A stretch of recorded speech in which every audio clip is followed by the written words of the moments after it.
How do I properly set up my first Amazon PPC campaigns? The proper way to set up your first Amazon PPC campaigns is by zooming out for clarity, because you're asking right now, how would you properly set up your very first Amazon PPC campaign? What is the scope of the campaign? Do you want to get more sales? Clearly you do. Otherwise, you wouldn't create the campaign. But there's more to it. What can you expect from this campaign, especially on Amazon? Within our agency, we are following this rule. We have 5 strategies in place: protect campaigns. We have conquer campaigns for our competitors, where we would have an advantage. Ranking campaigns, those are campaigns for keywords that already proven themselves to bring in at least 2 to 5 orders. Otherwise, if it's the one order, it's not a ranking campaign, just letting you know. And then this dominate a placement modifier type of campaign, where you see clearly that a campaign performs well, again, must have at least 2+ orders in order for you to consider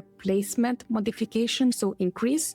And then discover campaign. This is a way for us to discover new keywords and also to discover cheaper ways for us to rank for specific keywords that if we would have been using them in ranking campaigns, for example, where we are using exact match, we can get those sales cheaper. I want you to think rather than what is the proper way to set up your first campaign. Now that you have the knowledge of how we think as an agency with managing 5+ million for the past 2-3 years, these are the most important things that most people are not asking. So I'm sharing this with you so you will know and you will also be empowered.